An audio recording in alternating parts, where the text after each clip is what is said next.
Hello, everyone. Welcome back to Speak English Daily. I'm Emma, and I'm so excited you're joining me today. Today is Saturday, my favorite day of the week, and I have something very special planned for you. We're going to spend an entire weekend day together at home. From sunrise to sunset, you'll learn how to describe every single moment of a relaxing day at home. But here's what makes today different. This isn't just vocabulary practice. This is real life with real surprises, real emotions, real challenges, and real English. The way Americans actually speak at home. Right now, before we begin, I want you to do something. Think about last weekend. What did you do at home? Can you describe it in English for 2 minutes? Try it now. Don't worry. I'll wait.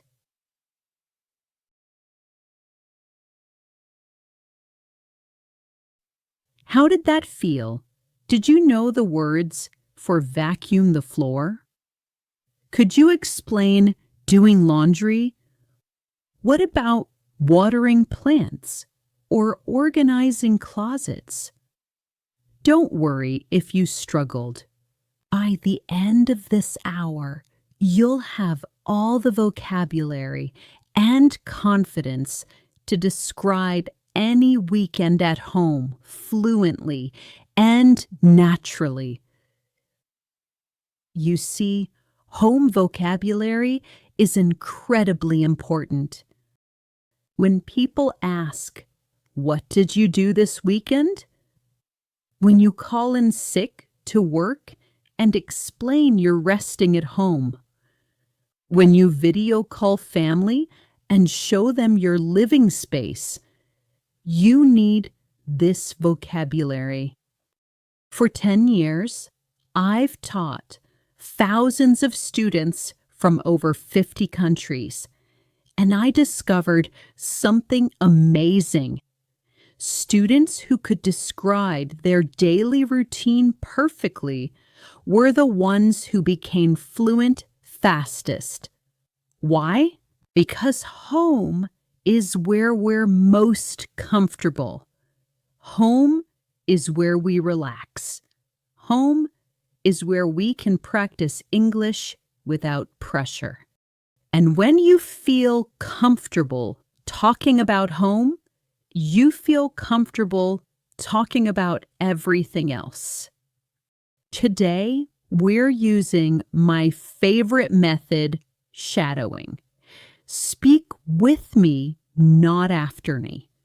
Like singing along to your favorite song. Don't worry about perfection. Native speakers aren't perfect either. Get comfortable now. Get your favorite weekend drink. Find your cozy spot and let's begin this incredible journey together. Ready? Let's live Saturday in English. I wake up naturally at 7 o'clock. No alarm today. Just my body telling me it's time. I stretch my arms and say, "Good morning, world." But wait, what's that sound? Rain? It's raining outside my window. This wasn't in the weather forecast yesterday. You know what? I love rainy Saturday mornings. They make everything feel extra cozy. The sound of rain on my roof is like natural music.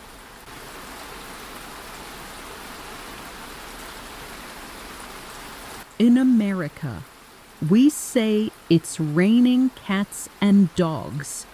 when it's raining very hard.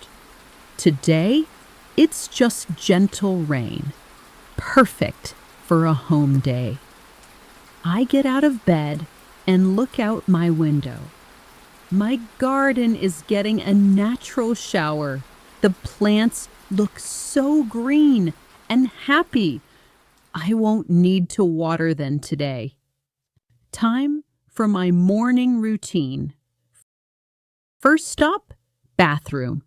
I brush my teeth for 2 minutes. Listen, can you hear my electric toothbrush? I brush in small circles. That's the proper technique. Then I wash my face with warm water. On weekends, I deserve warm water. Cold water on work days, warm water on Saturdays. I look in the mirror and smile at myself. Good morning, Emma. Ready for a perfect day? This might sound silly, but try it right now. Look in a mirror and say, "Good morning" to yourself in English. Seriously, pause and do it. Did you do it? How did it feel? Starting your day with positive English words changes your whole energy. Now I walk to my kitchen, my absolute favorite room. It's small but cozy, with plants on the windowsill. The rain makes everything feel extra peaceful. I start my coffee maker immediately. In America, we're famous for loving coffee. I use a simple drip coffee maker, 2 scoops of ground coffee, filtered water. The brewing sound is like morning music. Wait, I smell something strange. Oh no, I forgot to take out the trash yesterday. It's starting to smell in my kitchen. This is embarrassing, but it happens to everyone. Let me show you how to handle this emergency in English. I say, "Ugh, what's that smell?" I follow my nose to find the problem. Found it. The trash needs to go out immediately. I tie up the trash bag tightly. I take it outside to my garbage bin. The cool, rainy air feels refreshing. I breathe deeply. Much better. Back inside, I clean the trash can with disinfectant. I spray it and wipe it down completely. Then I put in a fresh trash bag. Crisis solved. Now my kitchen smells fresh again. You know, this reminds me of my grandmother's kitchen. She taught me that a clean kitchen is a happy kitchen.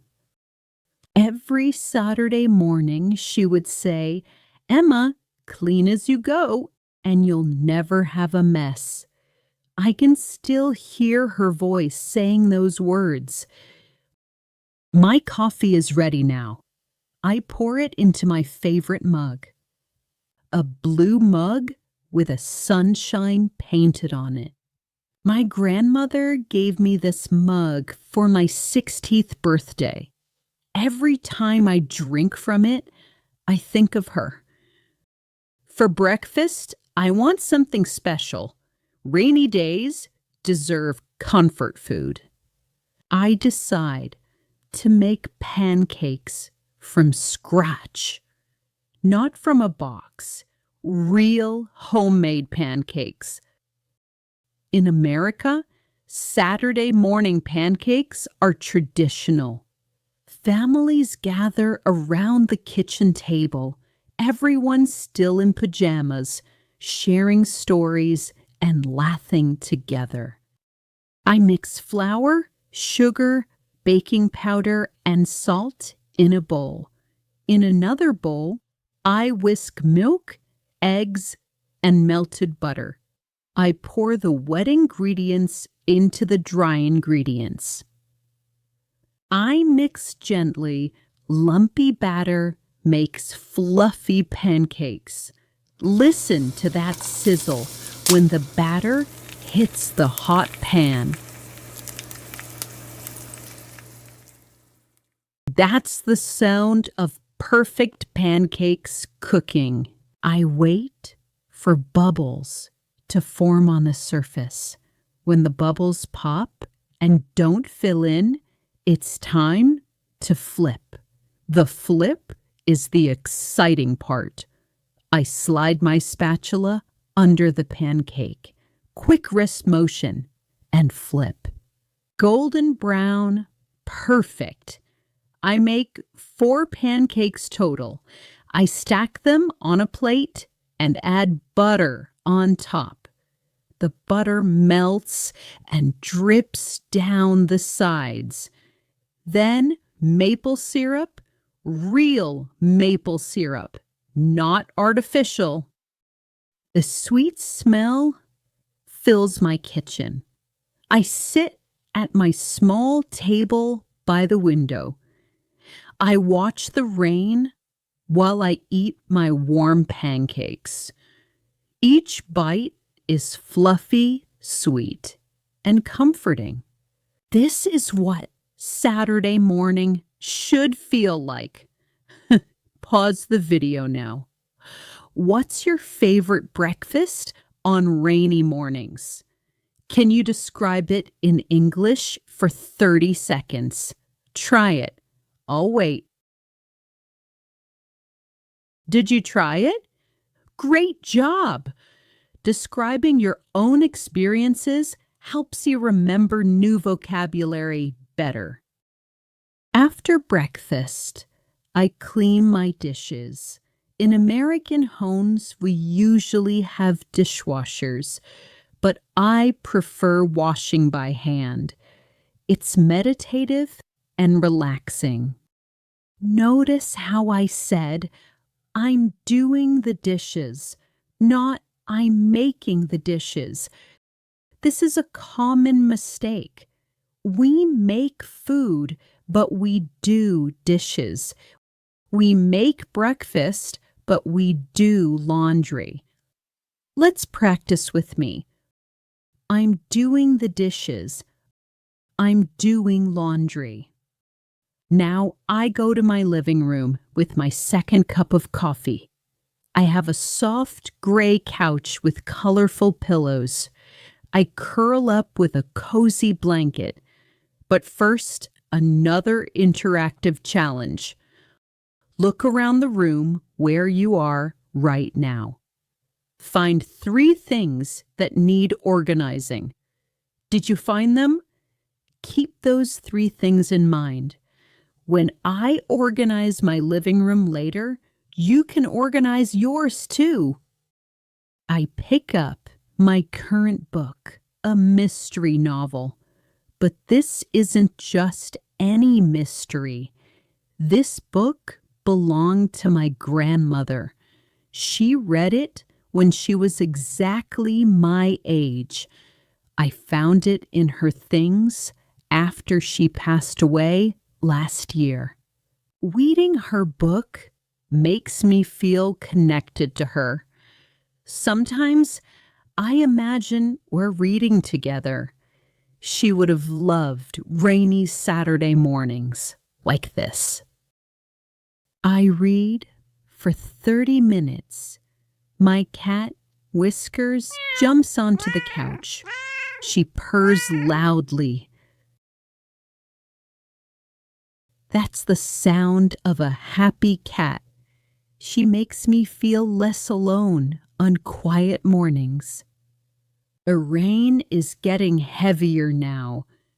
I love the sound. It's like nature's lullaby. In English, we have many words for rain. Drizzle, very light rain. Shower, short moderate rain. Downpour, very heavy rain.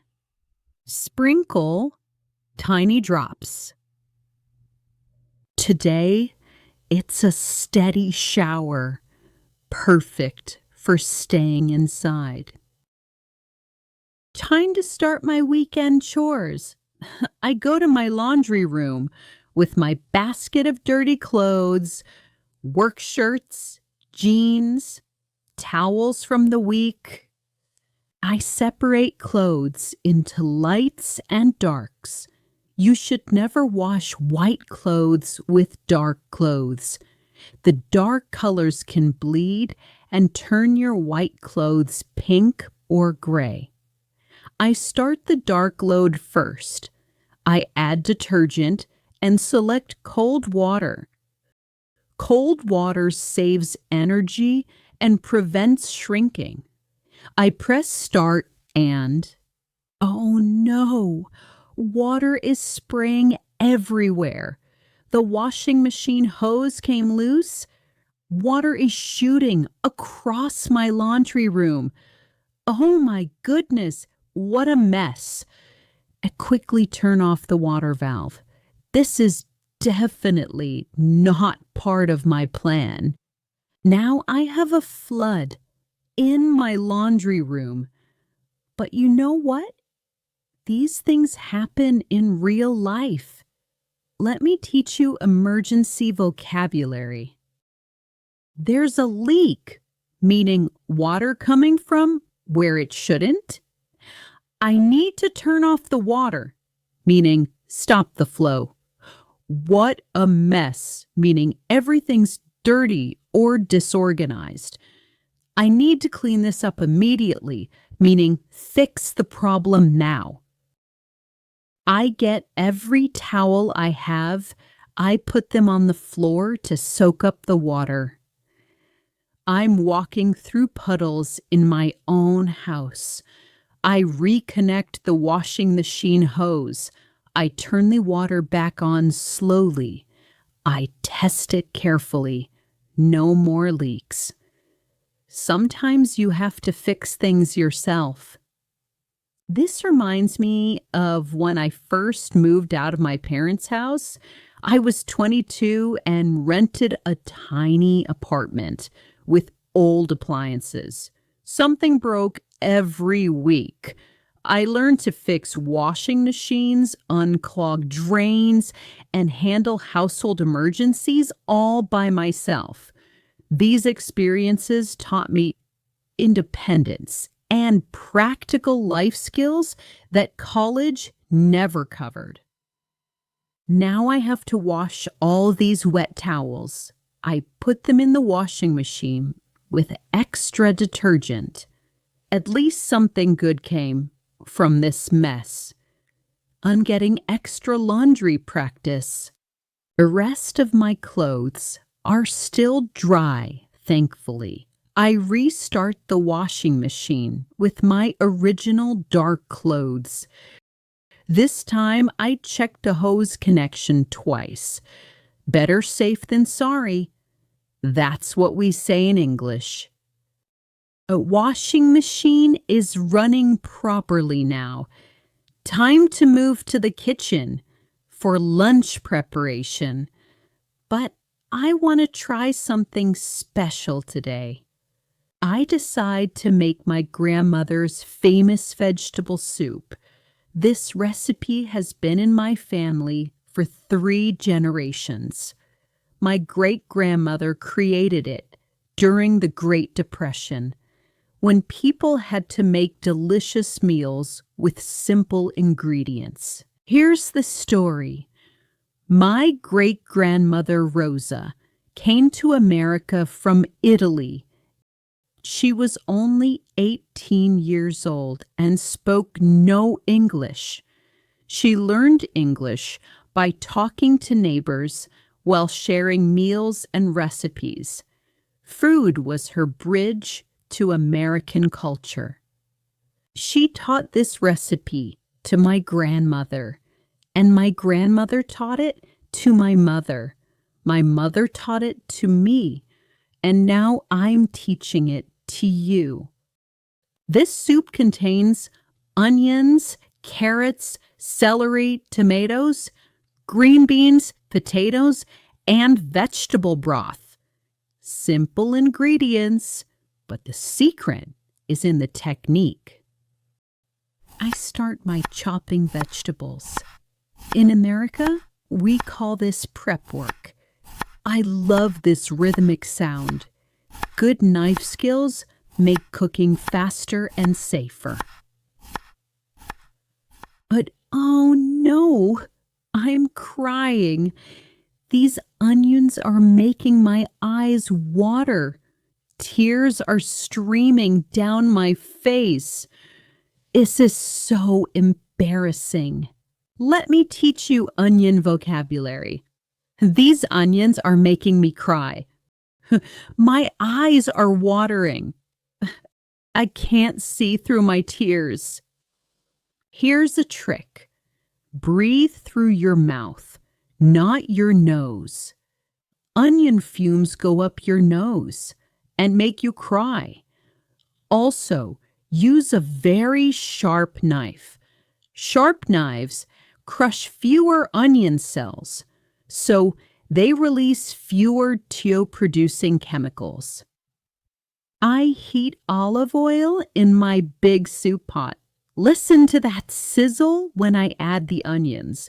The sound of cooking magic. I cook them until they're soft and golden. The smell is incredible. Close your eyes and imagine it with me. Sweet onions cooking in olive oil.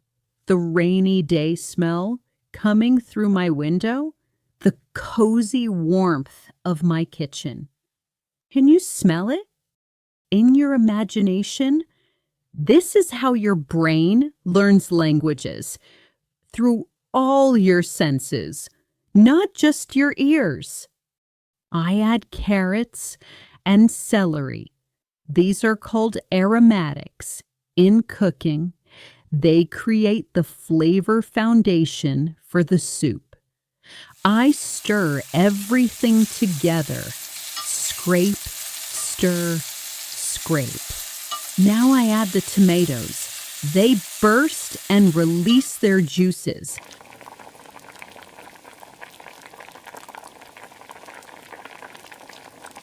The soup is coming alive. I add the broth and bring everything to a boil. Big, rolling bubbles mean it's boiling.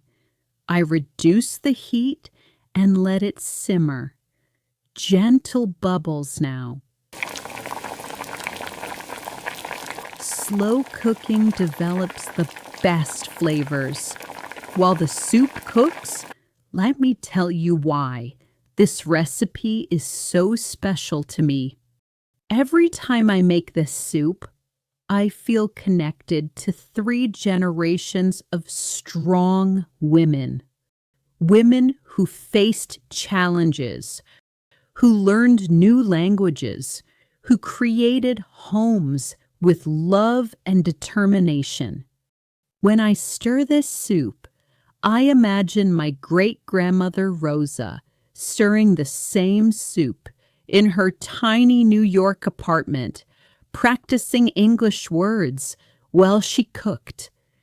When I taste for seasoning, I remember my grandmother teaching me, Emma, cooking is love. Taste, adjust, taste again. Feed people's bodies and their hearts. This soup isn't just food. It's family history. It's cultural connection. It's love in a bowl. The soup has been simmering for 30 minutes. Time to add the green beans and potatoes. They need less cooking time than the other vegetables. I want them tender, but not mushy. I taste the broth with a wooden spoon. It needs more salt and a little pepper. I add herbs too, basil, oregano, and thyme. These herbs remind me of my great-grandmother's garden. Perfect. The soup tastes like home, like family, like Saturday comfort. I serve myself a big bowl of soup with crusty bread and butter. I sit by my kitchen window, watching the rain and eating my family recipe. Every spoonful brings back memories. This is comfort food at its finest. In America, we say comfort food warms your soul, not just your stomach. After lunch, I clean my dishes, but wait, disaster strikes again. I'm washing the soup pot, and I drop my grandmother's wooden spoon. It falls into the garbage disposal. The garbage disposal is still running. Oh no, my spoon! I quickly turn off the disposal. I'm so worried. This spoon is irreplaceable.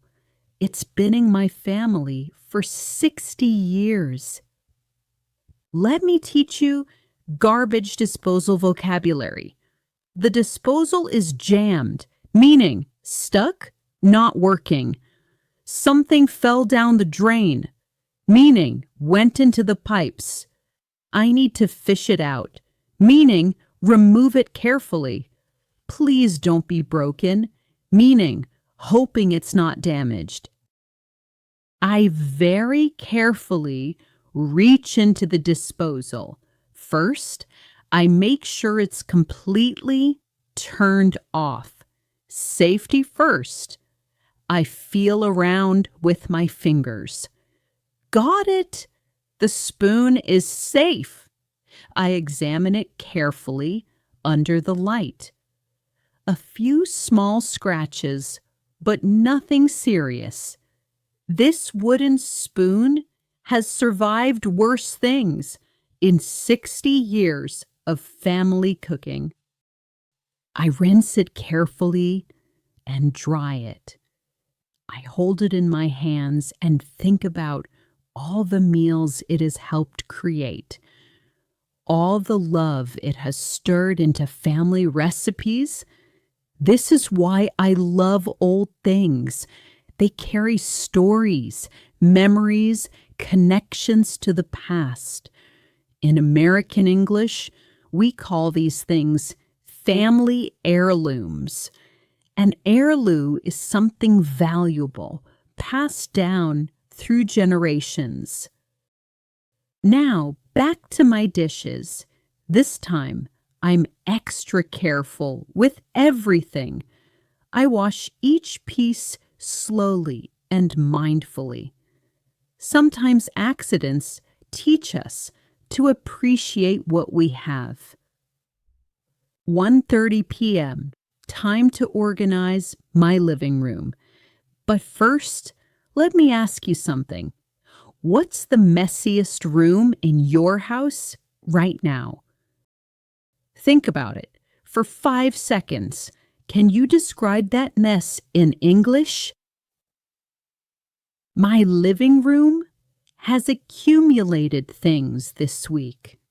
Mail on the coffee table, magazines on the couch, my reading glasses in 3 different places. I start with the mail, bills, advertisements, a postcard from my friend Sarah. She's traveling in Thailand right now. The postcard shows a beautiful beach. This makes me think about cultural differences. In America, we still send postcards when we travel. It's an old tradition, but I love it. Getting mail that isn't bills makes me happy. How do people in your country stay in touch when traveling? Do you send postcards, text messages, voice notes? I sort the mail, keep, pay throw away. Most mail is junk. Straight to the recycling bin. Americans receive too much junk mail. It's wasteful, but companies keep sending it. Now I organize my bookshelf. Each book tells a story about my life. Cookbooks from my cooking phase, travel guides from my adventure phase, romance novels from my hopeless romantic phase, self-help books from my I can fix everything phase. Do you judge people by their books? In America, we say, don't judge a book by its cover. This means don't make assumptions about people based on appearances. I dust each book as I arrange them. Dust, dust, dust. So much dust. Where does all this dust come from? It's one of life's mysteries. I fluff my couch pillows. These pillows have heard all my secrets. I've cried into them during sad movies. I've hugged them during scary TV shows. I've used them as props for video calls. They're like soft, silent friends. At 2:30 p.m., the rain has stopped. I put on my rain boots and go outside to check my garden. Everything looks so green and fresh. The rain washed all the dust off the leaves. My tomato plants are standing tall and proud. My flowers look bright and colorful, but I notice something concerning. Some of my plants are drooping. Too much rain can hurt plants too. They need water, but not flooding. I check the soil with my finger. It's soggy, too wet. I need to add drainage so the roots don't rot. Gardening is always teaching me new lessons. I find some small rocks and sand in my garden shed. I add them around the droopy plants to help water drain away from the roots. Plants are like people. They need balance. Not too little water, not too much. While I work, my neighbor, Mrs. Chen, comes outside. She's 75 years old and the wisest gardener I know. She emigrated from China 40 years ago, and she improved her English by talking to neighbors about gardening. "Emma," she calls, "your tomatoes look beautiful." "Thank you, Mrs. Chen. Your roses are amazing this year." "Rain is good, but too much rain." She shakes her head. "Yes, I'm adding drainage now." "Very smart. You learn fast." From Mrs. Chen, I learned that gardening vocabulary is universal in many ways. Plants, water, soil, sun, these basic concepts connect all cultures and languages. When language barriers exist, you can point to plants and people understand immediately. I love these neighborhood conversations. They're real connection with real people about real shared experiences. This is how friendships develop naturally across cultural and language differences. I finish helping my droopy plants. Now they have better drainage. Tomorrow they'll be standing tall again. Sometimes plants just need a little help, like people learning new languages. Back inside, at 3:30 p.m. I want to try something new.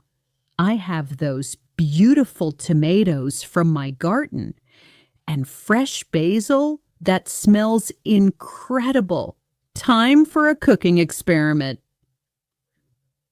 I decide to make homemade pasta sauce completely from scratch. No jars, no shortcuts, just fresh ingredients and traditional techniques. But here's my confession. I've never made pasta sauce from scratch before. I've always used sauce from jars. Today, I'm learning something new, just like you're learning English. I watch a cooking video on my phone first. Even experienced cooks need to learn new things. Learning never stops, whether it's cooking or English. First, I need to peel my tomatoes. The video says to blanch them first. Blanch means put in boiling water briefly, then immediately into ice water. This makes the skins easy to remove. I boil water in a large pot. I prepare a bowl of ice water. I drop the tomatoes into the boiling water for exactly 60 seconds. Then quickly into the ice water, splash. The temperature shock loosens the skins. I can peel them off easily with my fingers. Success. This technique actually works. Now, I chop the peeled tomatoes. They're so juicy and fresh. Store-bought tomatoes never smell this good. The seeds and juice go everywhere. My cutting board looks like a tomato crime scene. I heat olive oil in my largest pan. I add minced garlic just for 30 seconds. Garlic burns quickly and becomes bitter. Watch the clock when cooking with garlic. Now the tomatoes go in. They sizzle and release steam. I add salt, pepper, and fresh basil. The smell is absolutely incredible. I let everything cook slowly. Low heat, gentle bubbling. I stir occasionally with my rescued wooden spoon. The tomatoes break down and become saucy. This is taking much longer than jar sauce, but the smell filling my kitchen tells me it's worth the extra time. Good things take patience. While it cooks, I boil water for pasta. Fresh sauce deserves fresh pasta. I choose angel hair. It cooks quickly and pairs perfectly with light tomato sauce. The sauce is ready. I taste it with my grandmother's spoon. Oh my goodness, it's delicious. Sweet, fresh, and full of garden flavor. I'm so proud of myself. I drain the pasta and add it to the sauce. I toss everything together gently. I serve it in my favorite bowl with fresh basil and Parmesan cheese. This isn't just lunch. It's an accomplishment. I made something beautiful from ingredients I grew myself. This is what Saturday afternoons are for. Try new things, creating something with your hands, and feeling proud of what you achieve. As I eat my homemade pasta, I think about food traditions around the world. In Italy, making fresh sauce is normal. Grandmothers teach children these skills. In America, Many people use jar sauce because life is busy and fast. But on weekends, we have time for slow cooking, for traditional methods, for connecting with our roots. What about your culture? Do you make sauces from scratch? What does your grandmother's cooking smell like? What recipes connect you to your family history? Food is universal language. Every culture has comfort foods, family recipes, and cooking traditions. When you learn to describe food in English, you're learning to share your culture with the world. Think about your favorite family recipe. Can you describe it in English? What ingredients do you use? How do you prepare it? What memories does it bring back? This is homework for your heart. Practice describing your family's food traditions in English. Share these stories with English-speaking friends. Food stories are the best conversation starters. After lunch, I clean my pasta dishes. The saucepot needs extra scrubbing. Tomato sauce sticks to everything. I soak it in hot soapy water first, then scrub with a tough sponge. Clean as you go, grandmother's rule. A clean kitchen makes cooking more enjoyable. The laundry loads are finished now. Time to fold and put everything away. I actually enjoy folding clothes. It's repetitive and meditative. I fold each piece carefully. Shirts get folded in thirds. Pants get folded in half. Towels get folded in quarters. Everything has its proper folding method. But here's something funny that happened last week. I was folding laundry while video chatting with my sister. I got distracted telling a story, and I folded the same shirt 5 times. I kept picking it up and folding it again. My sister was laughing so hard.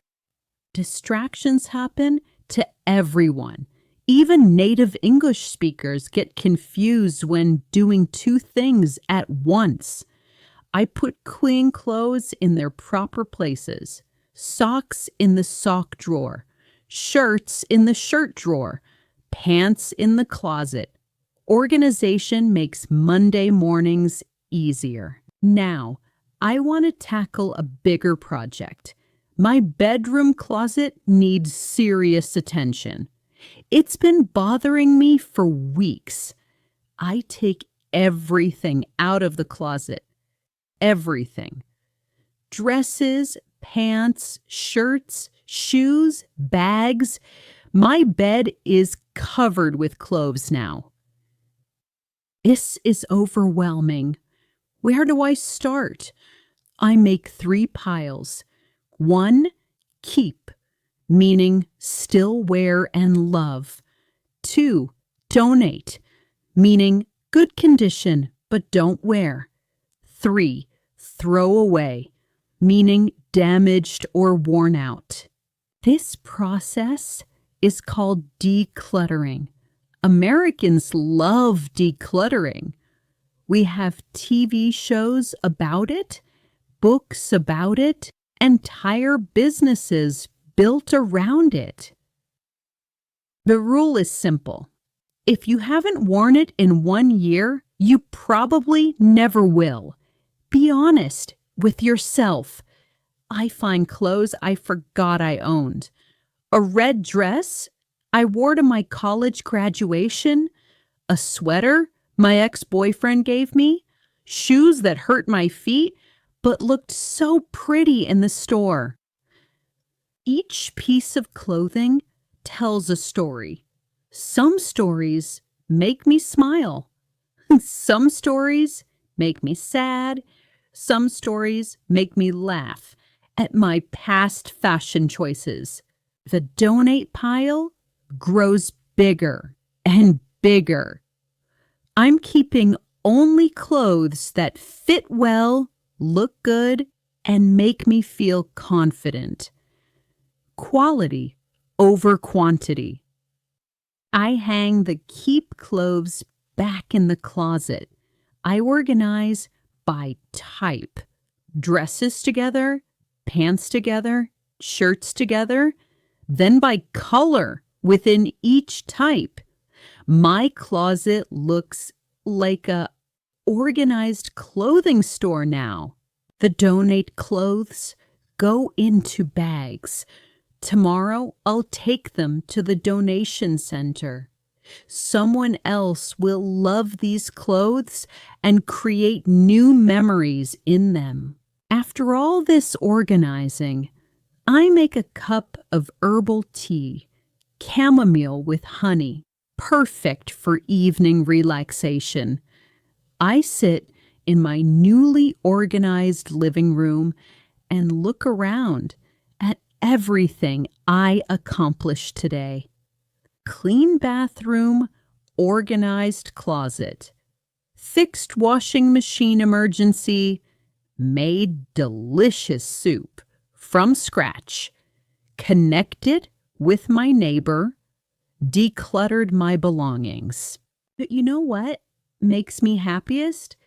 I did all of this while speaking English continuously, and so did you. For 1 hour, you've been living in English, not studying English, living in English. There's a huge difference. When you study English, you memorize rules. When you live in English, you develop instincts. When you study English, you think in your native language first. When you live in English, you think directly in English. Let me ask you some reflection questions. Pause and think about these in English. What was your favorite part of our day together? Which vocabulary words were new for you? What activity would you like to try in your own home? How do your weekend routines compare to mine? Did you think about those questions in English? Or did you think in your native language first, then translate to English? If you thought in English first, congratulations, you're developing English instincts. If you translated from your native language, that's normal too. Keep practicing. Now I want to do something creative. I'm going to write in my journal about today, but instead of just writing notes, I'm going to write a letter to my grandmother Rosa, who passed away. Dear great-grandma Rosa, today I made your soup recipe. The kitchen smelled just like you described, like love and memories cooking together. I thought about your journey to America, learning English while cooking for your family. You were so brave to start over in a new country with a new language. I hope I'm making you proud even now. Writing connects us to our emotions. Writing in English helps you express feelings in your new language. Try writing a short note to someone you love or even to someone you miss. Use the English vocabulary you learned today. As the day ends, I prepare for a peaceful evening. I light candles around my living room. Soft, warm light is perfect for reflection. I make my final cup of tea for the day. This time, I choose mint tea. Mint is refreshing and helps digestion after a day of good food. I curl up on my couch with my tea and journal. I write about gratitude. Gratitude means being thankful for the good things in your life. Today, I'm grateful for morning coffee and grandmother's mug, pancakes and rainy window views, emergency problem-solving skills, family recipes and cooking success, helpful neighbors like Mrs. Chen, organizational accomplishments, memory connections through food and objects, a warm, safe home where I can practice and grow. This hour of English living with all of you. But most of all, I'm grateful for challenges. The washing machine leak taught me emergency vocabulary. The onions making me cry taught me reaction words. The dropped spoon taught me persistence vocabulary. Real life isn't perfect. Real English isn't perfect either. Mistakes, surprises, and challenges make both life and language learning more interesting. I take a warm shower with lavender soap. Lavender helps your body prepare for sleep. I put on my softest pajamas. Cotton is best for comfortable sleep. I prepare my bedroom carefully. I fluff my pillows just right. I turn down my covers. I close my curtains to block out streetlights. I write 3 more gratitude sentences. Today I learned that mistakes are teachers. Today I connected with family through cooking. Today I shared real life with my English learning friends. Finally, I turn off all the lights. I listen to the gentle sounds of evening. My cat purring, cars driving slowly on wet streets, the settling sounds of my house. Perfect Saturday at home, real life, real English, real connections. Incredible! You just lived a complete day in natural English. This wasn't just vocabulary practice. This was English immersion through real experiences.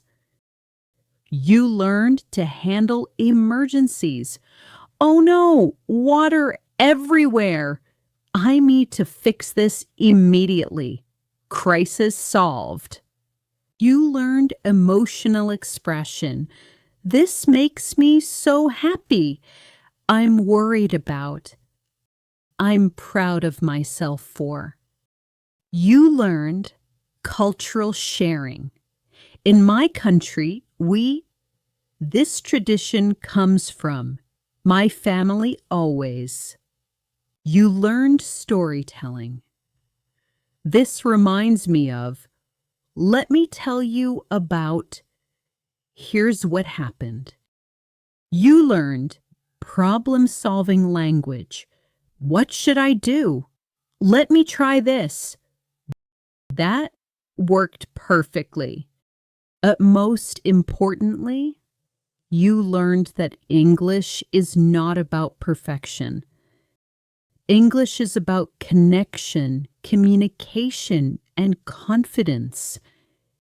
You can now describe any emergency situation, share family stories and cultural traditions, express emotions and reactions naturally.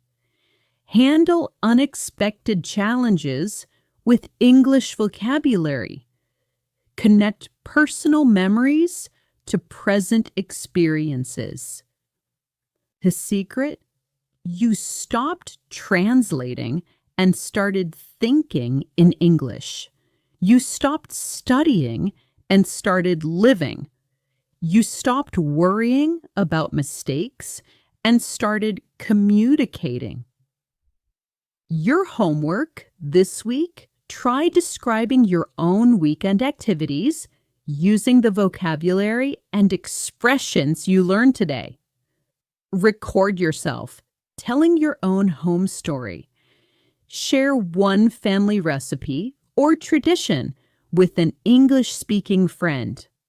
Remember, every English speaker has an accent. Your accent makes you unique and interesting. Confidence matters more than perfection. Communication matters more than grammar rules. Keep practicing. Keep living. Keep connecting. Your English gets stronger every day. Thank you for spending this perfect Saturday with me. Thank you for sharing your time, your energy, and your English learning journey. See you tomorrow with another powerful lesson and more real English practice. Take care, everyone. Bye.